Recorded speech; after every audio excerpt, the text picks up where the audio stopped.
దేవునికి స్తోత్రం అండి. ఈరోజు మనం అందరం కూడా మందిరానికి వస్తున్నాము, కానీ మన కాన్సన్ట్రేషన్ అంతా సమస్యల నుంచి దేవుడు విడిపించాలి, ఆశీర్వదించాలి అని ఆ సమస్యల విడుదల కోసం ప్రార్థన చేస్తున్నాం. కానీ అసలు ఈ సమస్యలను కలుగజేస్తున్నది ఎవరు? ఏ విధంగా ఈ సమస్యకి కారణం జరుగుతుంది అంటే మనమా, మన విధేయతగా?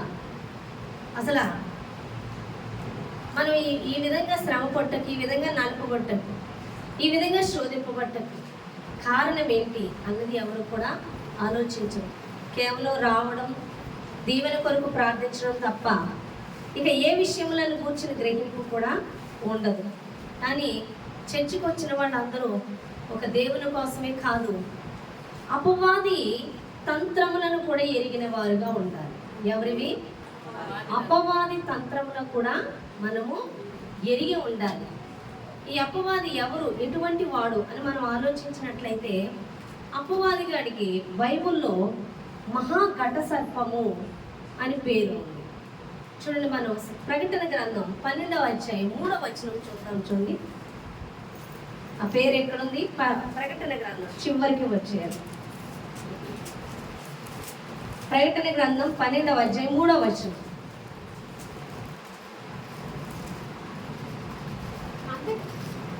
అంతటా పరలోకమందు నీకు ఒక సూచన కనబడేది.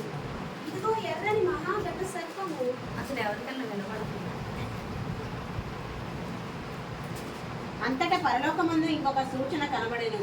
ఇదిగో ఎర్రని మహాఘట సర్పము, దానికి 7 తలలు. ఎర్రని మహా ఘట సర్పము. ఘట సర్పము అనగా సర్వలోకమును కూడా మోసపుచ్చువాడు అని. అపవాదిగాడు ఎప్పుడు కూడా మోసం చేస్తాడు. సర్వలోకాన్ని కూడా వాడు ఏం చేస్తున్నాడు? దేశాల్లో, రాష్ట్రాలు కాదు, ప్రపంచాన్ని వాడు మోసం చేస్తున్నాడంట. అంటే మోసగాడు వాడు. వాడికి వాళ్ళ పేరులోనే వాడి స్వభావం ఉంది. ఏంటన్నాడు? మహాఘట సర్పం అనగా ప్రపంచాన్నే మోసం చేయువాడంట. ఇంకొక మాట ఉంది, తెస్సలోనికీయులకు రాసిన పత్రిక 3వ అధ్యాయం 5వ వచనం. తెస్సలోనికీయులకు రాసిన పత్రిక, మొదటి తెస్సలోనికీయులకు రాసిన పత్రిక 3వ అధ్యాయం 5వ వచనం.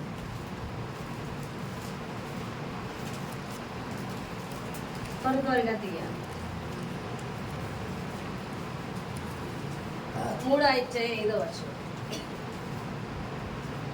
5వ వచనం.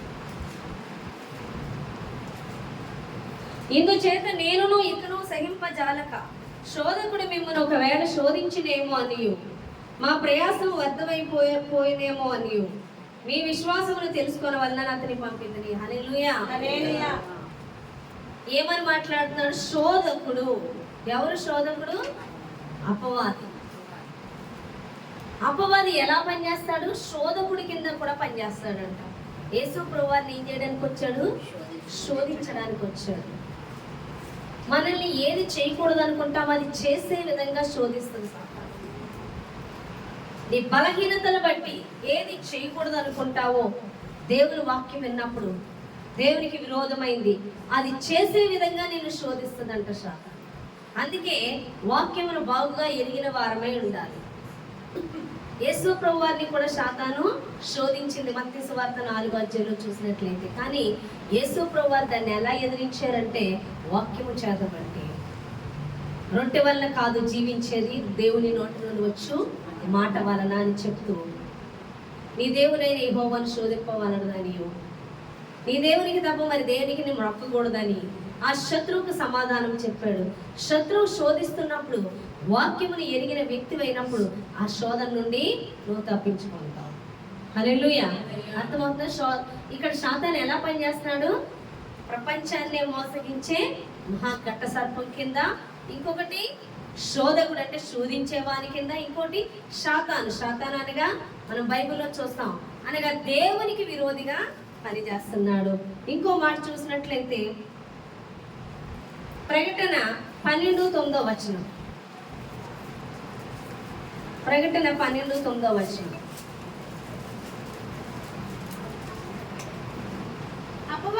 సాతాను మరియు ఆ. పేరు గల ఆది సర్పమైన ఉమ్. ఆ మహా ఘట సర్పము పడద్రోయబడెను. అపవాది అనే హల్లెలూయా. ఇంకో పేరు ఏముంది దానికి?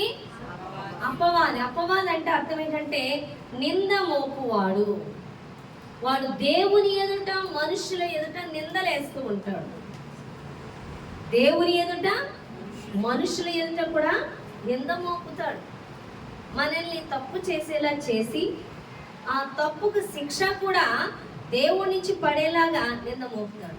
ఇదిగో ఆ వ్యక్తి పలానా తప్పు చేసిందిగా, పలానా పని చేసిందిగా అని దానికి శిక్ష విధించే విధంగా నిందలు మోపుతూ ఉంటాడు.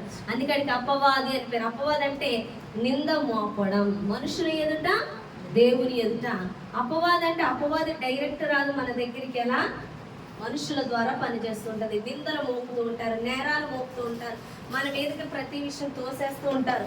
చేసిన ప్రతి తప్పుని కూడా వేలెత్తి చూపిస్తూ ఉంటారు. అర్థమవుతుందా? హల్లెలూయా.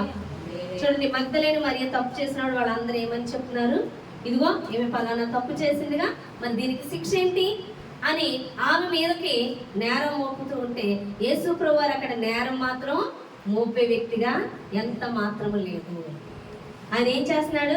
క్షమించే వ్యక్తిగా అక్కడ మనకి కనబడుతున్నాడు. యేసయ్య ఆమె మీద నేరం మోపాడా, నింద మోపాడా, ఆమె చేసిన దాన్ని బట్టి ఆమెను మాట్లాడినాడా? కానీ వీళ్ళందరూ కూడా తప్పులు చేసినప్పటికీ ఆమె మీద నింద మోపుతూ ఉన్నారు. హల్లెలూయా, హల్లెలూయా. ఆమె మీదకి నేరం మోపుతూ ఉన్నారు. అదే విధంగా ఈ రోజు అపవాది సంబంధులు మన మీద నిందలు మోపుతూ ఉంటారు, నేరములు మోపుతూ ఉంటారు. అర్థమవుతుందా? మనకు కూడా ఆ విధంగా ఉండకూడదు.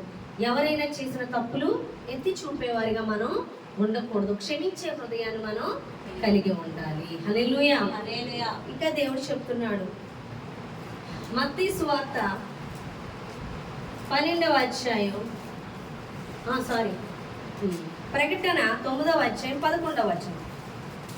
ప్రకటన 9వ అధ్యాయం 11వ వచనం. పాతాళపు దూత వాటిపైన రాజుగా ఉన్నాడు.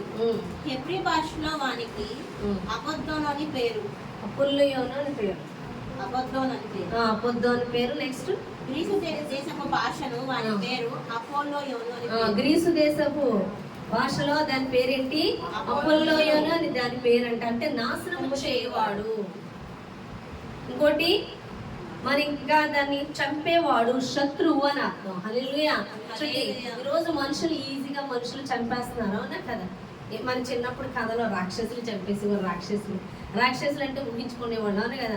2 కొమ్ములు ఉన్నట్టు, అవునా కదా? రాక్షసు అంటే ఎలా చూపిస్తారండి మనకి? అందరూ ఊహలు సరిపడ్డాగానే చూపిస్తారు. నల్లగా ఉన్నట్టు, ఏదో పెద్ద దేహం ఉన్నట్టు, 2 కొమ్ములు ఉన్నట్టు ఆడు రాక్షసుడు అంటాం. ఏం కాదు, రాక్షసుడు అది కాదు. స్వభావం చెడ్డగా ఉన్నవాడు ప్రతి ఒక్కరు రాక్షసులే. ఈరోజు రాక్షసులు వచ్చి చంపుతారా, మనుషులు చంపేస్తున్నారా? మనుషుల్ని ఎవరు చంపేస్తున్నారండి? మనుషులే చంపేస్తున్నారు మనుషుల్ని. ఎందుకంటే వాళ్ళ స్వభావం చెడ్డగా మారిపోయింది. ఎవరి ద్వారా మారింది? అపవాదికి చోటు. ఈ అపవాది స్వభావం ఏంటి? చంపే స్వభావం. కాబట్టి వీడికి చోటిచ్చిన వారు కూడా ఎలా మారిపోయారు? చంపే విధంగా మారిపోయారు. హల్లెలూయా. కాబట్టి ఈ అపోల్లోను కూడా వాడికి పేరంట. ఇంకోటి బయల్జెబూలు. మత్తయి సువార్త 12:24వ వచనంలో బయల్జెబూలు అనగా పెంట కుప్ప అని అర్థం. హల్లెలూయా. మత్తయి సువార్త 12:24. బయల్జెబూలు అనగా పెంట కుప్పకు ప్రభు అంట. అనగా విసిగించేవాడు, తొందర చేయవాడు అని అర్థం. సాతాను ఎప్పుడు కూడా మనల్ని తప్పుడు పనులు చేయడానికి తొందర చేస్తూ ఉంటాడు. అర్థమవుతుందా? పనికి మాలిన పనులు చేయించడానికి తొందర చేస్తూ ఉంటాడు. చెడ్డ పనులు చేయడానికి ప్రేరేపిస్తూ త్వరపెడుతూ ఉంటాడు. చర్చికి వెళ్ళమని త్వరపెడతారా? మిమ్మల్ని ఎవరన్నా వాక్యం చదవమని త్వరపెడతారా? ప్రార్థన చేయమని త్వరపెడతారా? సినిమాలకు వెళ్ళమని త్వరపెడతారు, తాగమని త్వరపెడతారు, పనికి మాలిన విషయాలు చూడమని త్వరపెడతారు. హల్లెలూయా. హల్లెలూయా.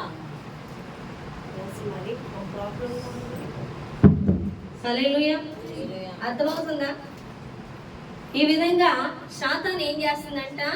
మనుషుల్ని మోసపరిచేదాని కింద, శోధించేదాని కింద, దేవునికి వ్యతిరేకంగా దేవుడు చెప్పేదానికి వ్యతిరేకంగా చేసే వ్యక్తి కింద, చంపేదాని కింద, నేరమును మోపే వ్యక్తి కింద, నిందలు మోపే వ్యక్తి కింద, వారి తప్పులు ఎత్తి చూపే విధముగా సాతాను ప్రతి ఒక్కరిలో పనిచేస్తుంది.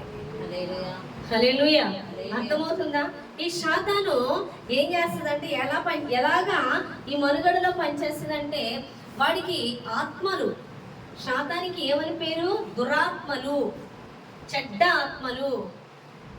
వాటికి శరీరము లేదు, అవి మనుషుల దేహాల్లో ఉండడానికి చూస్తాయి. మన బైబిల్లో చూస్తే చూడండి, అది మత్తయి సువార్త 12:43 ఉంది. సాతాను నీరు లేని చోట్లు వెతుకుతూ, తీయండి ఆ మాట. అపవిత్రాత్మ ఒక మనిషిని వదిలిపోయిన తర్వాత అది విశ్రాంతి వెతుకుచు నీరు లేని చోట్ల తిరుగుచుండును. విశ్రాంతి దొరికినందున నేను వదిలి వచ్చిన నా ఇంటికి తిరిగి వెళ్ళదని అనుకొని వచ్చి ఆ ఇంట ఎవరునూ లేక అది ఊడ్చి అమర్చి ఉండట చూచి వెళ్ళి తనకంటే చెడ్డమైన మరి 7 దెయ్యములను వెంటబెట్టుకుని వచ్చును. హల్లెలూయా.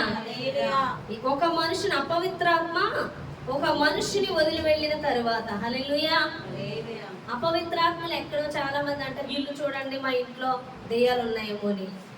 ఇంట్లో ఉంటేనే ఎక్కడ చెప్పలేదు దేవుడు బైబుల్. ఎక్కడ ఉన్నాయంట?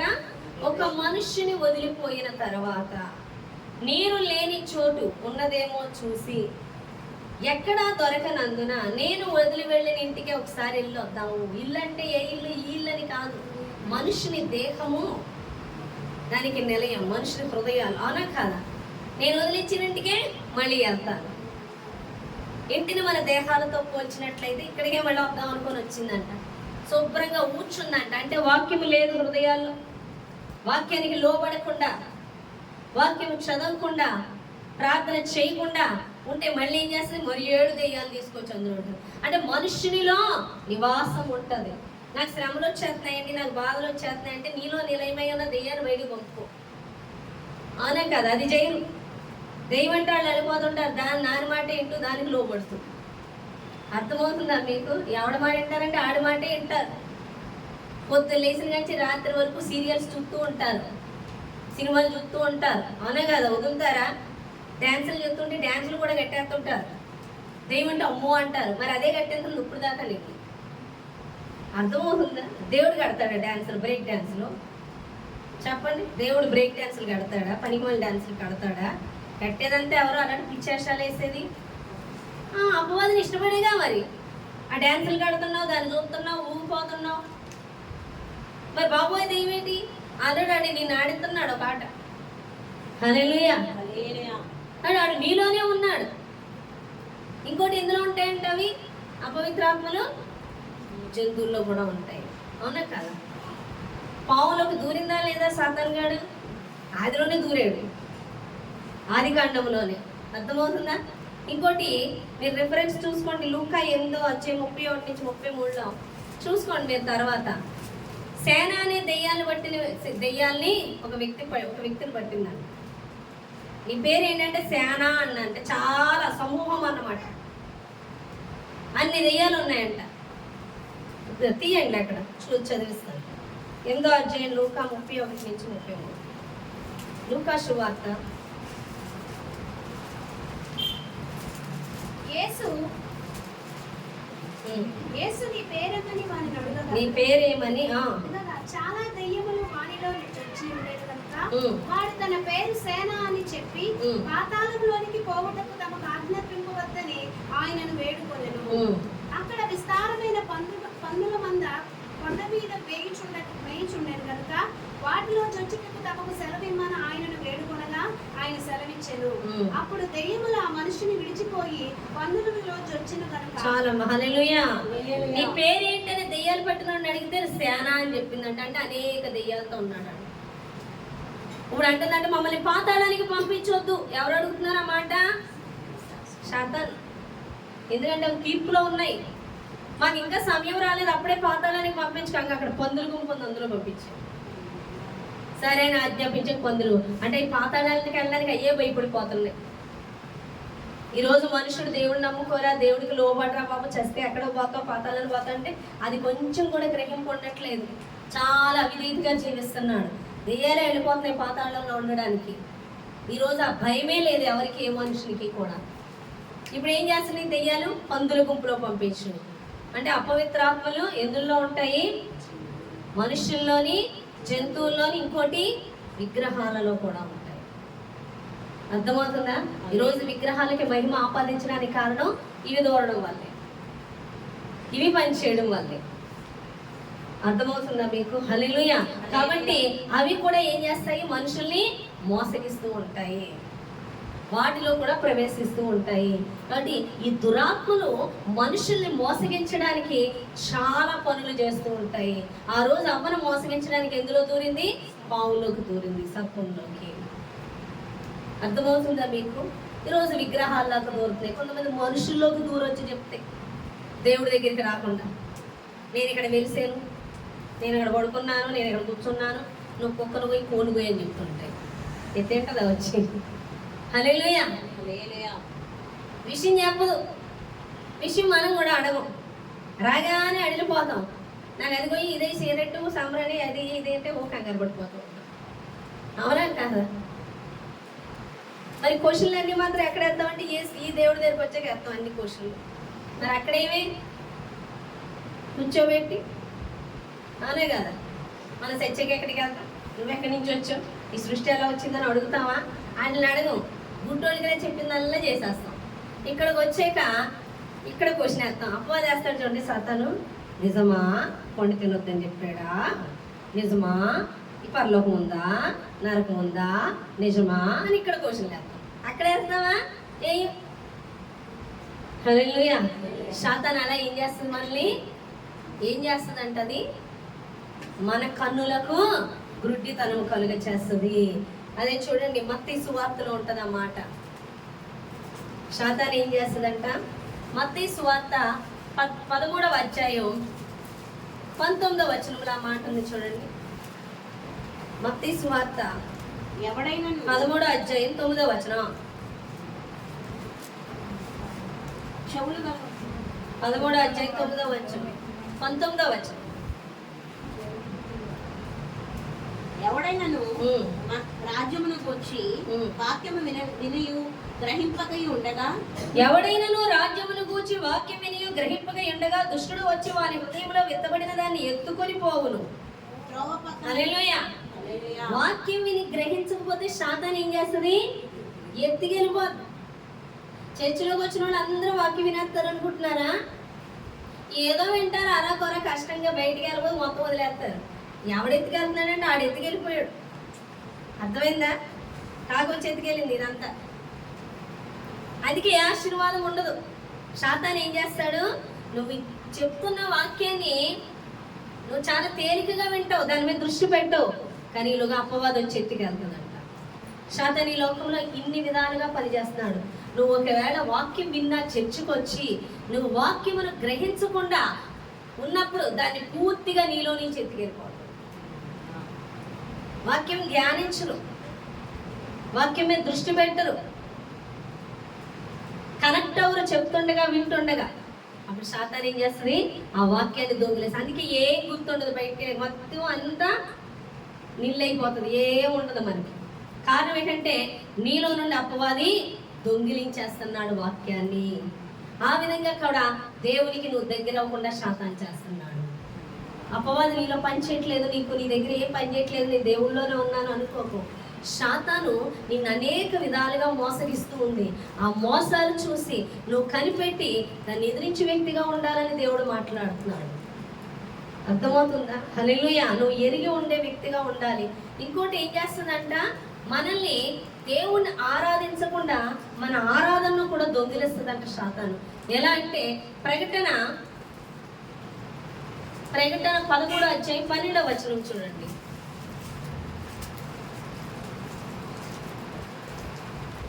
ప్రకటన 13వ అధ్యాయం 12వ వచనం.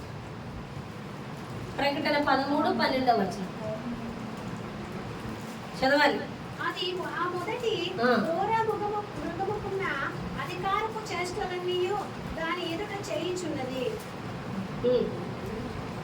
మరియు చావు దెబ్బ తగిలి బాగుపడి ఉన్న ఆ మొదటి మృగమునకు భూమియు దానిలో నివసించే వారును నమస్కారం చేయనట్లు అది బలవంతము చేయుచున్నది.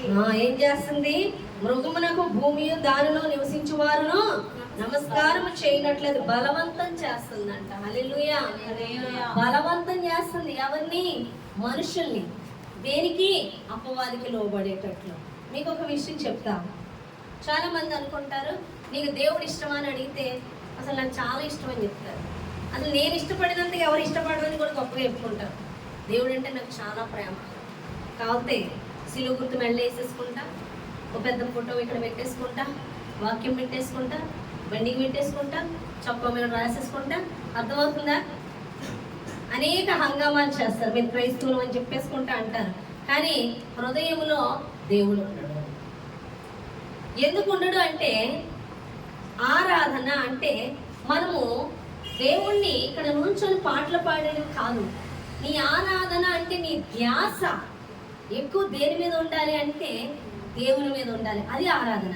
నువ్వు దేవుని మీద కాక దేని మీద ధ్యాస ఎక్కువ పెడుతున్నావో అది దాన్ని నువ్వు ఆరాధిస్తున్నట్టు, అది నీకు విగ్రహం.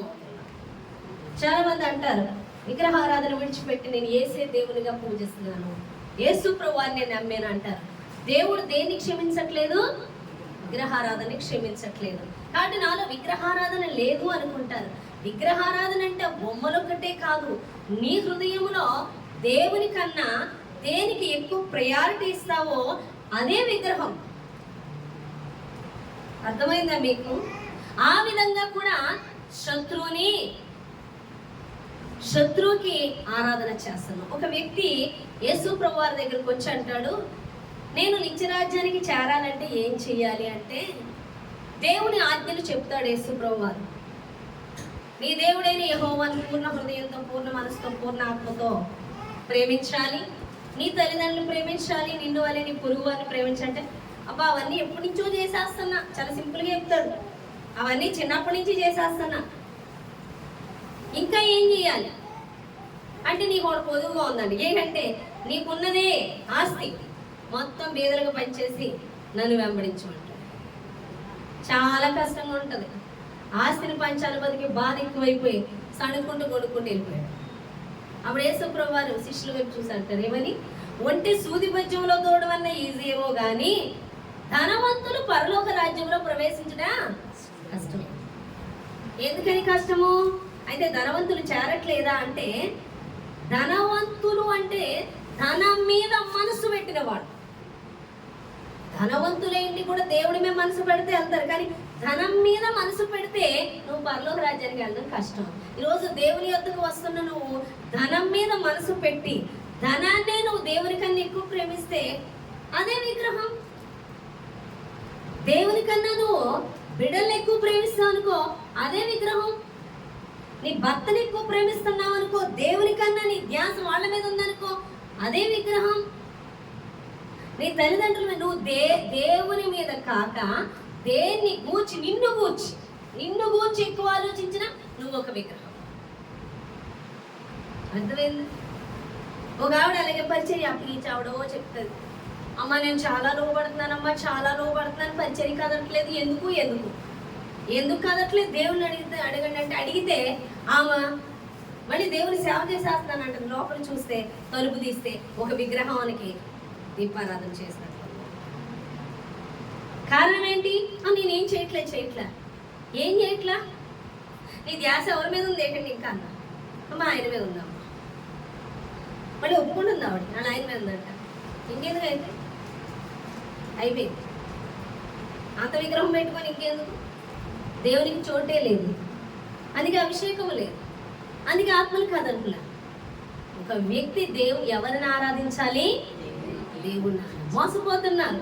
నువ్వు దేని మీద దృష్టి ఎక్కువ పెడతావో, దేన్ని ఎక్కువ ప్రేమిస్తావో, దేన్ని ఎక్కువ ధ్యానిస్తూ ఉంటా అంటే ఆలోచిస్తూ ఉంటావో, దేవుని కన్నా ఎక్కువ దేనికి ఇంపార్టెంట్ ఇస్తావో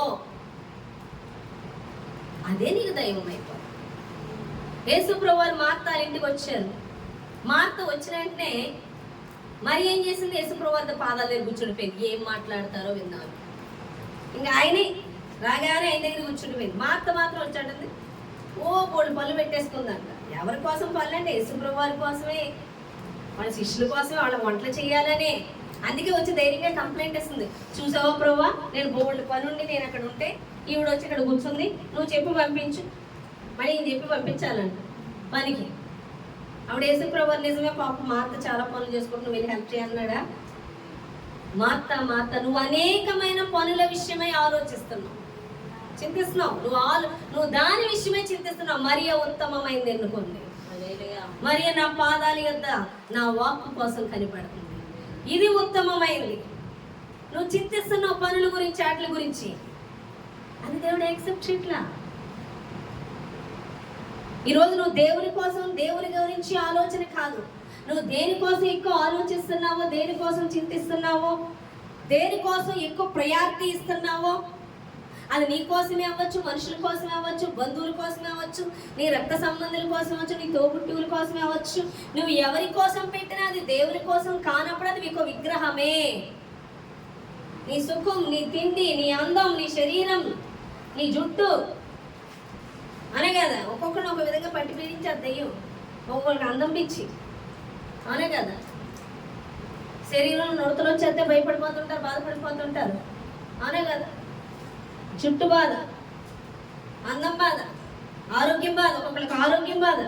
చిన్నది వస్తే చాలా చచ్చిపోయినట్టుగా అయిపోతారు. కడుపు నొప్పి వచ్చిన భయమే, తలపోటు వచ్చిన భయమే, ఎక్కడో నొప్పి పోతుంది, నాకు ఏదో అయిపోయింది.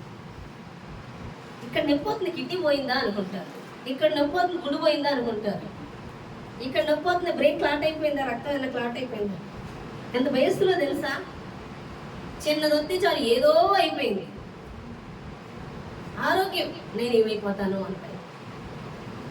హల్లెలూయా. ప్రతి ఒక్కరిని ఒక్కో విధంగా శాతాన్ని ఏం చేస్తుంది? దాని మీద దృష్టి నిలిపి దేవుని మీద నీ దృష్టి నిలపకుండా నేనేం చేస్తుంది? తప్పిస్తుంది. నువ్వు ఆయన్ని ఆరాధించడం వల్ల, ఆయన మీద దృష్టి నిలపడం వల్ల నువ్వేమవుతావు? నిత్యరాజ్య వారసత్వాన్ని పొందుకుంటావు. శత్రువుని జయించగలుగుతావు. ఆ జయించకుండా శత్రువుకే నువ్వు లోబడిపోయేలా శాతాన్ని చేస్తావు. ఇంకోటి ఏం చేస్తుంది చూడండి. కొరింథీయులకు రాసిన 2వ పత్రిక 4వ అధ్యాయం 4వ వచనం. కొరింథీయులకు రాసిన 2వ పత్రిక 4వ అధ్యాయం 4వ వచనం.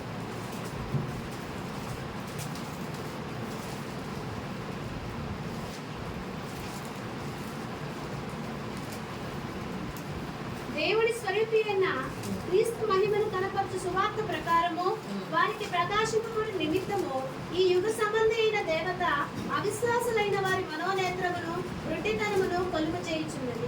హల్లెలూయా. అవిశ్వాసులైన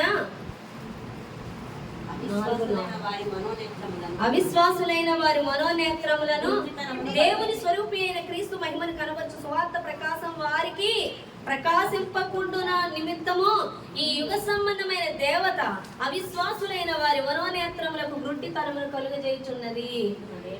సువార్త ద్వారా వచ్చే దేవుని ప్రకాశము, దేవుని జ్ఞానము నువ్వు చూడకుండా, నువ్వు గ్రహించకుండా శాతాన్ని ఏం చేస్తుంది? నీ కన్నులకు గుడ్డితనము కలుగజేస్తుంది. హల్లెలూయా. చాలా మంది వస్తారు ఇక్కడ, మీకు చెప్తూ దేవుడు మాట్లాడాడంటే ఆలోచిస్తూ ఉంటారు.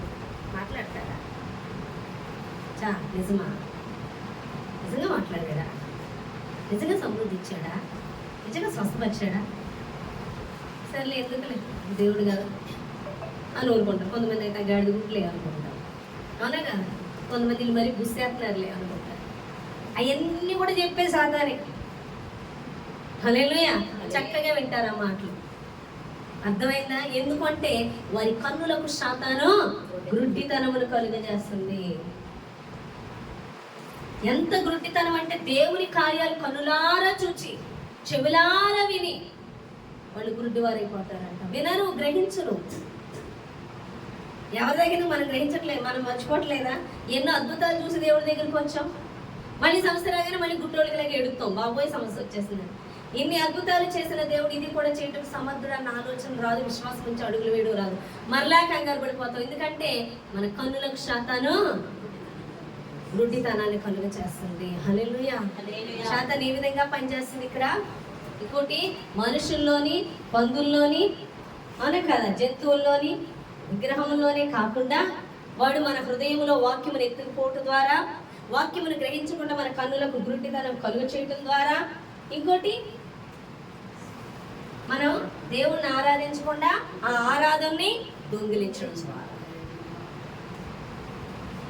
అర్థమైందా మీకు? అనేక విషయాలకి మనిషి పడిపోతూ ఉంటాడు.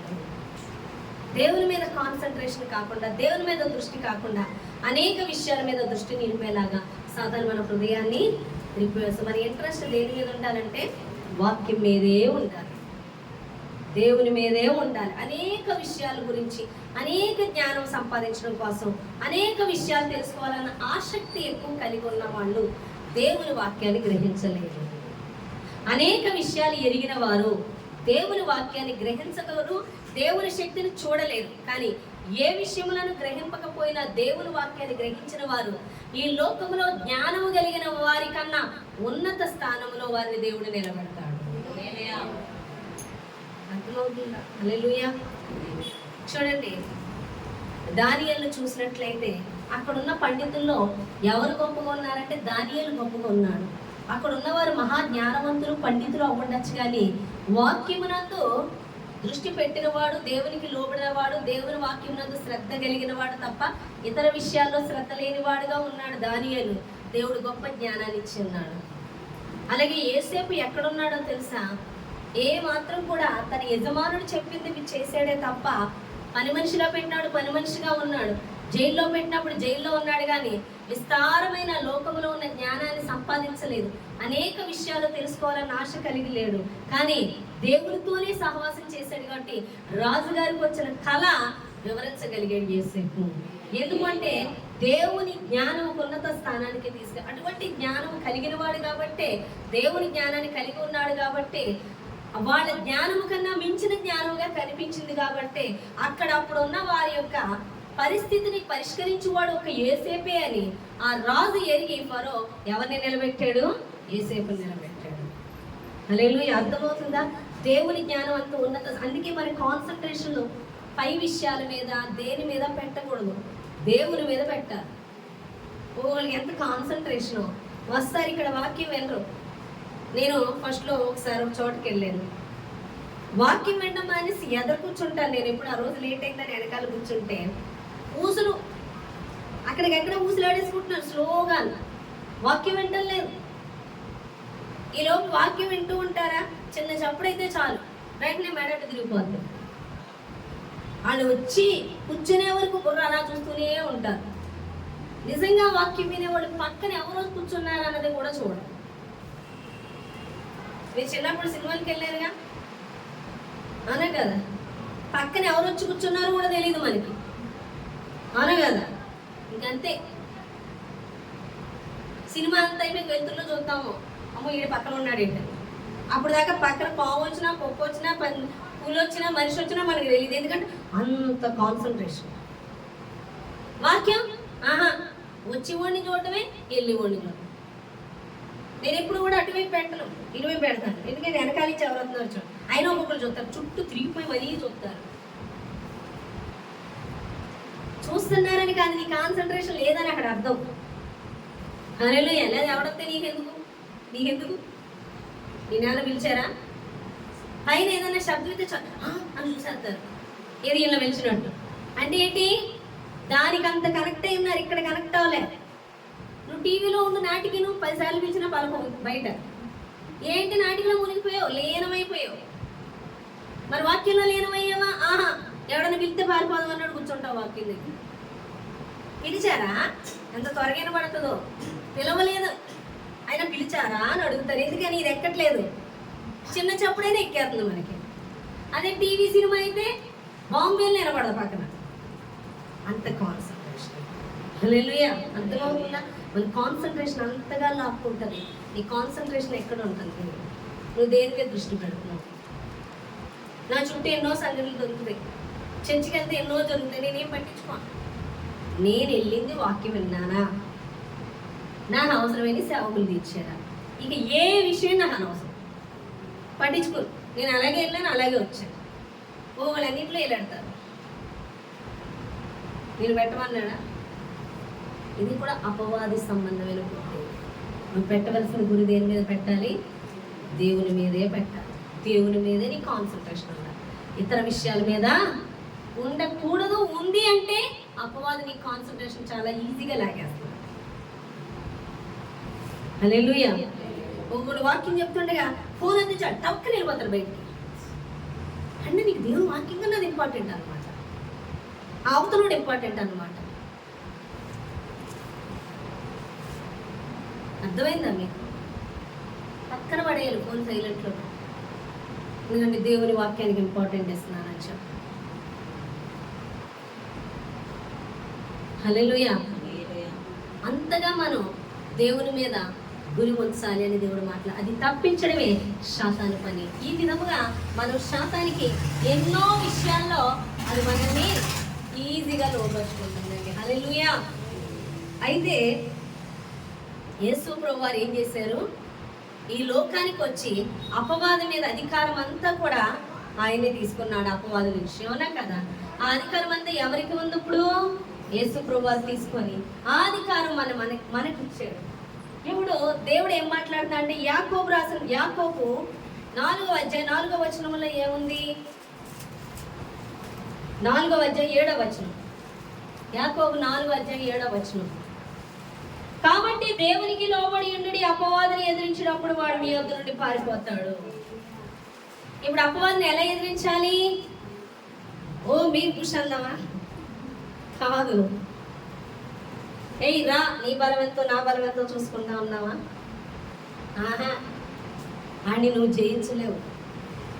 ఒక్కొక్కరు అంటారు, వస్తారా, అపారమైన జ్ఞానం మేము సంపాదించేసాం, మా మాటలతో మా మాటల చాతుర్యంతో యేసే దేవుడని నిరూపించేస్తాం, యేసు దేవుడని కళ్ళ కట్టినట్టు చూసేలా చేసేస్తాం. ఆడు నీకంటే తెలివైనడు. ఎవడో? అపవాదిగాడు. అపవాదిగాడు ఎక్కడి నుంచి వచ్చాడు?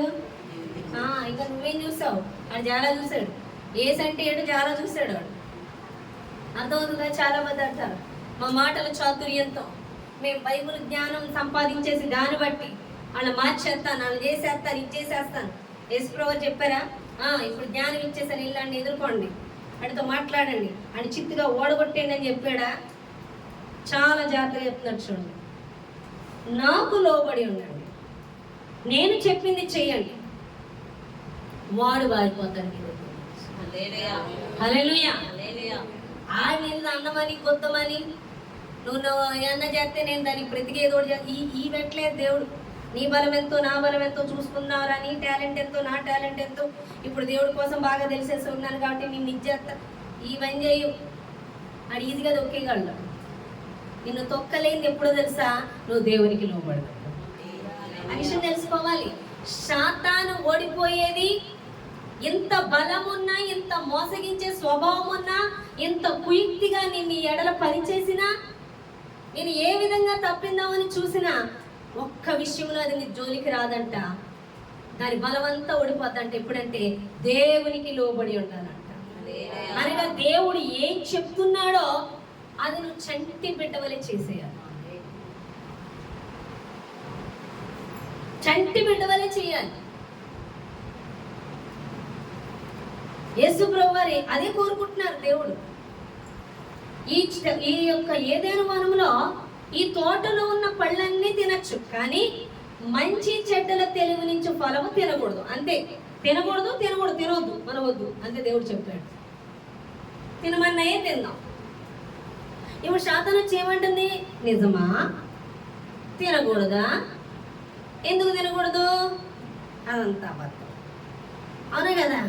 అలాగే మనలో చాలా మందిలో ఉంది శాతాను, ఈ పని చేయకూడదు. నీలో రావచ్చు, లేదా పక్కింటోళ్ళు ఎదురింటోళ్ళు నీ ఇంట్లో వాళ్ళే అనొచ్చు.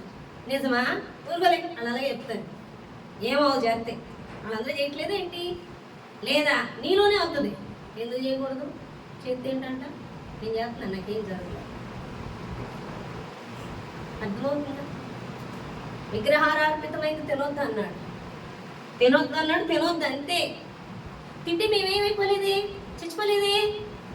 ఓ స్పీచ్ నీ కొండనే నీ నేత్రాలు మూసుకుపోయాక దేవుని వాక్యజ్ఞానం నువ్వు గ్రహించట్లా, అపవాది తంత్రాలు గ్రహింపు కోల్పోయావు. తినొద్దంటే దాని మేము చచ్చిపోలేదే, మేము బాగానే ఉన్నామే అంటారు. ఆజ్ఞను అతిక్రమించొద్దు అంతే. వద్దు అన్నాడు, వద్దు. అది నువ్వు చేయడం వల్ల అపవాదికి నీ మీద అధికారం ఉండదు. నువ్వు దేవుడు చెప్పిన ప్రతిదీ చేస్తున్నావు కాబట్టి అపవాది నీ జోలికి రాలేదు. కొంతమంది అలా చెప్తారు. శాతాన్ అంటది ఆజ్ఞ అతిక్రమించండి. ఎందుకు తినకూడదు? తింటే చచ్చిపోతారా? తప్పేంటి? వద్దన్నాడు ఆయన. ఆయన వద్దు అన్నది నువ్వు చేయకూడదు అంతే. దేవుడు ఈ భూమి మీద పరలోకమందు దేవుని చిత్తం ఎలా నెరవేర్చబడుతుందో భూమి మీద కూడా దేవుని చిత్తం నెరవేర్చబడాలంటే అది ఒక మనుషుని ద్వారానే జరుగుతుంది. ఆ దేవుని చిత్తం పరలోకమందు నెరవేర్చబడుతున్నట్లు భూమి మీద కూడా నెరవేర్చబడకుండా చేయాలన్నా మనిషి వల్లే జరుగుతుంది. దేవుని చిత్తం పరలోకమందు నెరవేర్చబడుతున్నట్లు భూమి యందు నెరవేర్చబడాలంటే ఈ మనుషుడు దేవునికి లోబడాలి. అప్పుడు శత్రువు యొక్క బలము పడిపోతుంది. ఈ మనుషుడు దేవుని యొక్క చిత్తం పరలోకమందు నెరవేర్చబడుతున్నట్లుగా భూమి యందు నెరవేర్చబడకుండా శాతానికి లోబడితే శాతానికి కూడా మనుషుడే కావాలి. వాడికి లోబడ్డాడనుకో దేవుని చిత్తం భూమి మీద జరగదు. వాడికి ఆటంకంగా మనుషుడే. అంటే దేవుడు వాడుకునే వాళ్ళని చూసేది మనుషుణ్ణి, శాతాను వాడుకోవాలని చూసేది మనుషుణ్ణి. శాతాను వాడుకుంటూ ఈ లోకాన్ని నరకము చేసేస్తుంది, ఈ లోకాన్ని పాడు చేసేస్తుంది.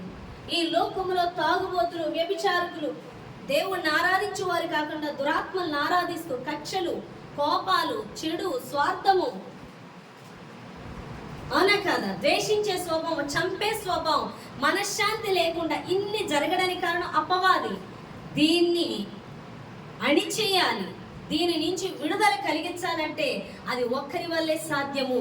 అది ఎవరి వల్ల అంటే దేవునికి మాటకు లోబడేటటువంటి మనుష్యులు అనగా సంఘముకే దీనికి సాధ్యము. సంఘమే ఇది చేయగలదు, సంఘమే దీన్ని జయించగలదు. అందుకే సంఘం కూడి ప్రార్థించాలి. సంఘస్థులు ప్రార్థిస్తేనే, సంఘ బిడ్డలందరూ ప్రార్థనా పరులుగా ఉంటేనే అపవాది యొక్క కార్యాలు లయమవుతాయి. నువ్వున్న ప్రాంతంలో శాతాని యొక్క ప్రభావము తగ్గాలి. దాని చేత వాడబడే మనుషులకు విడుదల కలగాలి.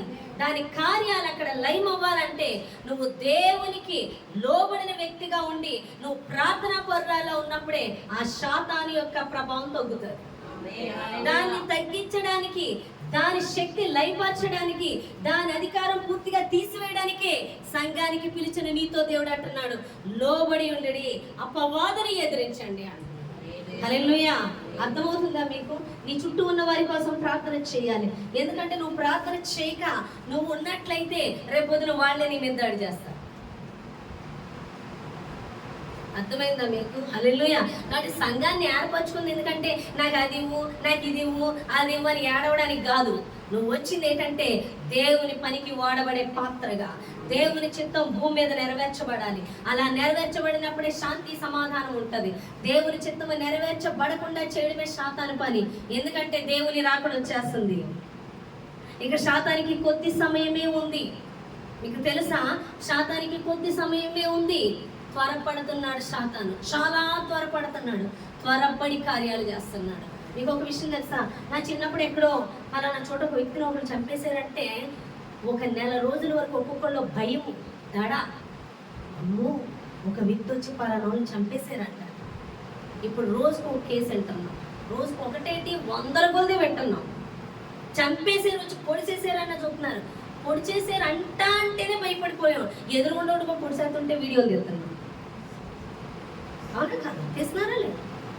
అంటే ఎంత శాంతం విజృంభిస్తుందో ఆలోచించి, ఎంత అలా భయంకరంగా చెలరేగిపోతుంది. ఎందుకంటే దాని సమయం అయిపోయింది. మనుషుల్ని క్రూరుల కింద మార్చేస్తుంది, క్రూరత్వంతో నింపేస్తుంది, మనుషుల్ని మత్తుగిల్ల చేస్తుంది, డ్రగ్స్ విరివిగా వచ్చేస్తున్నాయి. ప్రతి ఒక్కరు డ్రగ్స్ లోనే మునిగుంటున్నారు. ఇంత విజృంభేస్తుంటే సంఘమైన మనం ఏం చేస్తున్నాం? ప్రార్థనలు చేస్తున్నామా? ఉపవాసాలు ఉంటున్నామా? కన్నీరు గారుస్తున్నామా? అది పక్కింటోళ్ళో, ఎదురింటోళ్ళో, పక్క సొంతం, ఎదురు సొంతం అనుకుంటున్నామేమో. నీ దాకా విజృంభించకుండా నువ్వు మోకాళ్ళ ప్రార్థన చేయవలసి ఉన్నదని దేవుడు మాట్లాడుతున్నాడు. నిన్ను పిలిచింది అందుకే. నువ్వు దాన్ని ఎదిరించాలి, దాని శక్తి లయమవ్వాలి. అది నీ ఎదుట నిలబడకుండా ఉండాలంటే నువ్వు చేయవలసింది ఏంటో తెలుసా? దేవుడు చెప్పింది చెయ్యాలి. దానికి ఓ శక్తి, ఓ బలము ఈ అవసరం లేదు. నేను పరిశుద్ధంగా ఉండాలి. పరిశుద్ధత అంటే నీకు ఏంటో తెలుసా? పరిశుద్ధత అంటే ఏంటో తెలుసా? నీతి అంటే ఏంటో తెలుసా? దేవుడు చెప్పింది చేయడమే పరిశుద్ధత. దేవుడు చెప్పింది చేయడమే నీతిమంతులుగా మార్చబడ్డాం. దానికి మించి ఇంకేమీ లేదు. నువ్వు ఎప్పుడైతే నీతిమంతురాలుగా పరిశుద్ధరాలుగా మార్చబడతావు అంటే నువ్వు ఆయన చెప్పిందే చేసినప్పుడు. నువ్వు ఎప్పుడైతే దేవుని శిరస్సు కిందికి వెళ్ళిపోతావో అంటే ఆయన అధికారిగా ఆయన చెప్పింది చేసే వ్యక్తిగా మార్చబడిపోతావో దుష్టుడు నీ ఎదుట నిలవజాడు. నీకందుకే దేవుడు పరలోక రాజ్యం యొక్క తాళపు చెవులు, పాతాళం యొక్క తాళపు చెవులు నీకు ఇచ్చాడు. వేటిని బంధిస్తావో బంధింపబడిలాగా, వేటిని విప్పుతావో విప్పబడిలాగా దేవుడు నీకు తాళపు చెవులు ఎందుకు ఇచ్చాడు అధికారం అంటే ఈ లోకంలో సాతాను విజృంభిస్తుంటే వాడి కార్యాల లైవోలను బంధించే ప్రార్థన చేయాలి. ఆ బాధ్యత తీసుకోవాలి. ఇటువంటి వారిని ఎదుర్కోవడానికి పడిపోయిన దేవదూతలు అనేటువంటి వారు, అధికారులు, ప్రభుత్వాలు అనే దేవదూతలు ఉన్నాయి. అవి ఎదుర్కొంటాయి వీళ్ళని. వాళ్ళని కాపాడడానికి దేవుడు దేవదూతలు వారికి ప్రొటెక్షన్ కింద ఇస్తాడు. ఎవరో దేవునికి లోబడి ప్రార్థించే వాళ్ళకి. మిగతా వాళ్ళు ఉంటారు, దగ్గితే పడిపోతారు, తుమ్మిన పడిపోతారు, ప్రతిదానికి పడిపోతారు. ఫోన్ చూసే విషయంలో పడిపోతారు, మాటల విషయంలో పడిపోతారు, చెయ్యొద్దన్న పనులు. దేవుడు ఏది చెయ్యొద్దంటాడు ముందు అదే చేసి చూపెడతారు. 10 సార్లు చెప్తాం, వాక్యం చదవండి, ప్రార్థన చెయ్యండి, మందిరానికి రండి, రేపు ఫలానాది నువ్వు రావాలంటే అప్పుడే పని వారిపోయినట్ట పోయావు. అక్కడే నువ్వు నీకు పిల్లదయ్యం చాలు నేను పడగొట్టడానికి. సన్నిధికి రా, సన్నిధికి రా. అక్కడ ఎంత ఇంపార్టెంటో తెలుసా? నువ్వు వచ్చినప్పుడు నీకు అంత విలువ ఉంటుంది దేవుని దృష్టిలో. నువ్వు అదే బాగుంటుంది, అప్పుడు నాకు చాలా ఇంపార్టెంట్ పని ఉంది, పోయావు అంటాడు. వేస్ట్. నువ్వు నీకు పిల్లదయ్యానికి పడిపోయావు అంతే.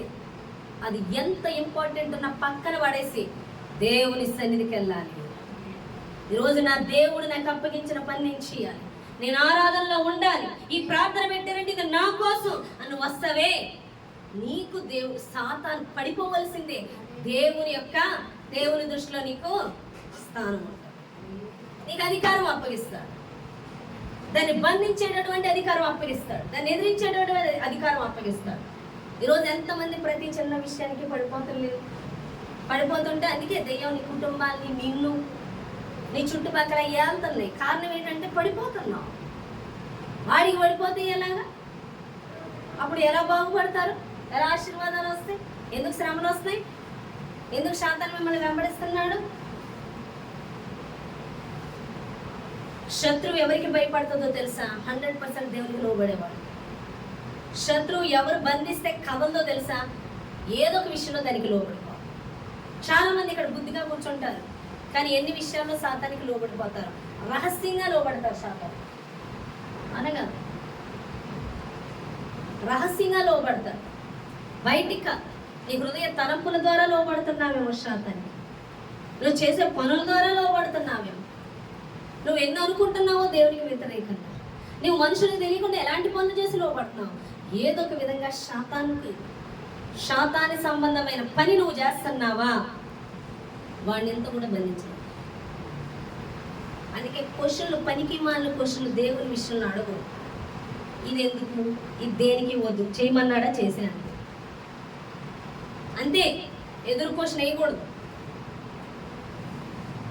చెప్పాడా నీ చిత్తం ప్రభు. యేసు ప్రభువు ఎవరిని నోవహు వాడ కట్టించేటోడు పిలిచాడు, క్వశ్చన్లు వేసాడు. అన్న ఇదెందుకు అదెందుకు అని.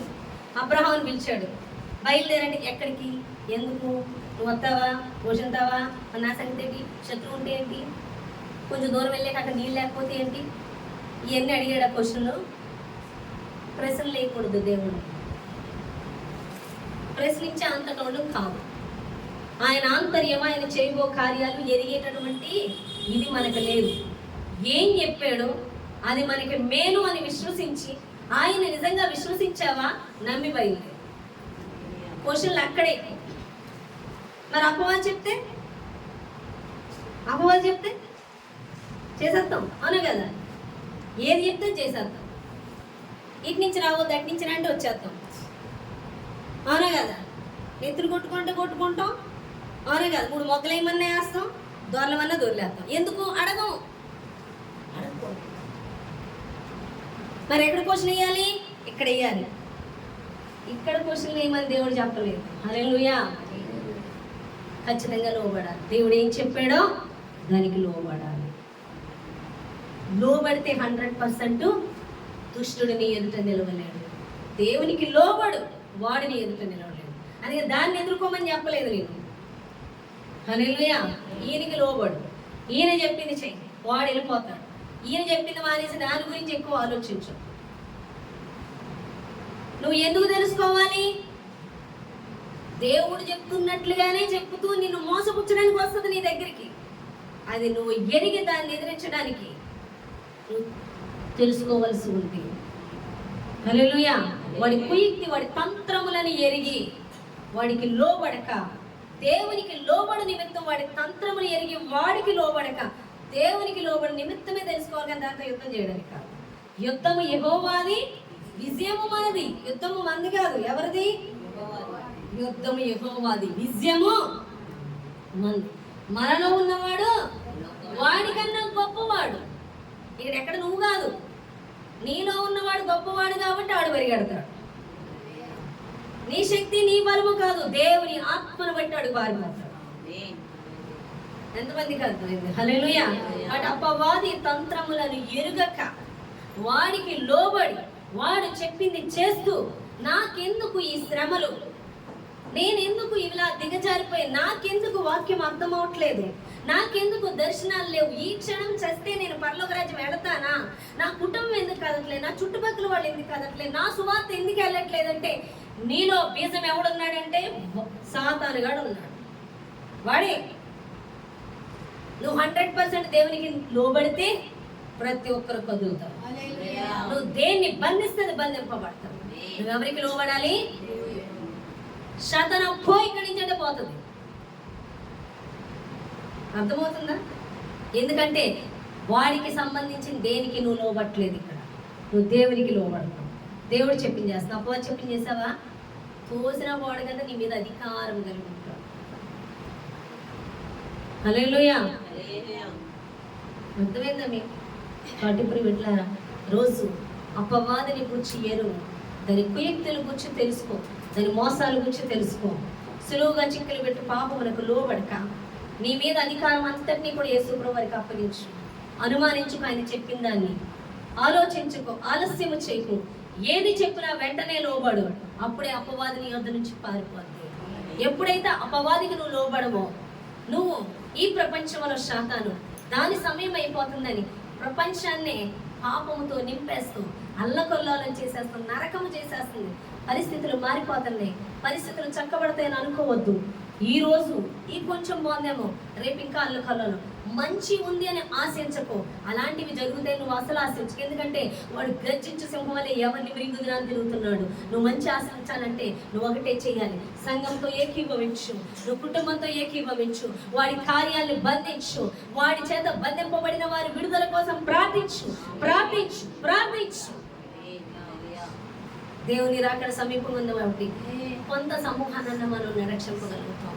ఆ సమూహం వాళ్ళ కోసం ప్రార్థన చేయాలి. ఈరోజు ఒకరికొకరు చేర్చబడేది ఓ మేలు పొందుకొని కాలు మీద కాలేసుకొని పడుకొని తింటూ నిద్ర మందుతో తులతూగడానికి కాదు, మెలకు కలిగి ప్రార్థించడానికి. నశించిపోతున్న వాళ్ళు, శాతాను బంధకాలతో బంధింపబడిన వాళ్ళు, వాళ్ళు నీ కుటుంబస్తులే ఉండొచ్చు, నీ తోబుట్టువులే ఉండొచ్చు, నీ ఫ్రెండ్సే అవ్వచ్చు, నీ ఇరుగు పొరుగే అవ్వచ్చు, నీ రక్త సంబంధికులే అవ్వచ్చు.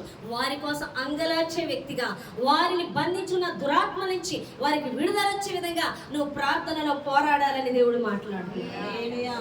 దానిలో విజయం రావాలంటే 100% దేవునికి లోబడాలి. అందుకే ఉదయం నుంచి రాత్రి వరకు నువ్వు చేసే ఆలోచనలో, తలంపుల్లో, క్రియల్లో ఎవరికి లోబడుతున్నావో చూసుకో.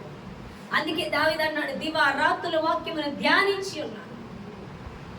యేసు ప్రభువును మెలకువ కలిగి ఉండండి. శోధనలోకి ప్రవేశించకుండా నిమిత్తము ఎడతెగక ప్రార్థన చేయండి. నాకు పని పాట లేదా, నేను డబ్బులు నువ్వు సంపాదించుకోలేదంత గాడి గుడ్డు. దేవుడు డోర్స్ ఓపెన్ చేసాడంటే నువ్వు నీకు సంపాదించుకుంటున్నావు, కానీ దేవుడు ఇవ్వడం మొదలెడితే అనేక మందిని పోషించగలిగే సమృద్ధి నీకు ఇస్తాడు. అర్థమవుతుందండి? పనివాడు జీతానికి పాత్రుడు కదా అంటున్నాడు దేవుడు. నువ్వు దేవుడు పని చేస్తుంటే నీకేది లోటు రానివాడు, నీ కాళ్ళ దగ్గరకు వచ్చేస్తాడు. నీ ప్రార్థన డిస్టర్బ్ చేయనివాడు. నువ్వు కుటుంబాన్ని సంగతి కూడా పోషణ మర్చిపోయి నువ్వు ఒకవేళ ప్రార్థన చేసినా నీ బిడ్డలు కాదు, నా బిడ్డలని ఆయన చూసుకుంటాడు. ఎందుకంటే నువ్వు ఎవరి పని చూస్తున్నావు? అంత కేర్ తీసుకుంటాడు. నువ్వేం కేర్ తీసుకోగలవు? ఆయన కేర్ తీసుకుంటాడు. అంత గొప్పగా దేవుడు దీవిస్తాడు. అంటే ప్రియబిడ్డ, నిన్ను సన్నిధికి రప్పించింది ఎందుకు అంటే ఎంతసేపు అడుక్కునే స్థితిలో ఉండడానికి కాదు. మనకి దేవుడు ఎప్పుడో సమస్తాన్ని ఇచ్చివేసి ఉన్నాడు. నువ్వు 100% ఆయనకి లోబడితే ఆయనలో ప్రతి ఆశీర్వాదం నీదే. నువ్వెందుకు లోబడాలంటే దుష్టుని ఎదిరించడానికి, దుష్టుని కార్యాలు లయపరచడానికి, ప్రార్థనా పరురాల్లో ఉండడానికి, సువార్తను ప్రకటించడానికి, అనేకుల్ని శాతాన్ని పట్టి బంధించి వారిని నరకానికి ఇచ్చుకోవడమే కాకుండా ఈ లోకంలో అనేక చెడ్డ కార్యకలాపాలు ఒక మనిషి ద్వారా ఇంకో మనిషికి హాని కలిగిస్తూ, ఈవేళ దుష్ట సంబంధులు అనేక మందికి హాని కలిగిస్తారు తెలుసా. ఒక వ్యక్తి ద్వారా అనేక మంది ఏడుస్తారు. కారణం వాడు దుష్టుని చేత నడిపించబడటం వల్ల. అలాంటి వారికి విడుదల కలగాలని మనం ప్రార్థించే వారికి ఉండాలని దేవుడి దినాన్ని మాట్లాడుతున్నాడు. ఈ చిన్న మాటలు దేవుడు దీవించి ఆశీర్వదించును గాక. ప్రార్థన చేద్దామండి. వాక్యం మితమైన ప్రార్థన మన మధ్యలో ఉన్న సహోదరి ద్రాక్షవల్లి గారు ప్రేర్ చేస్తారు.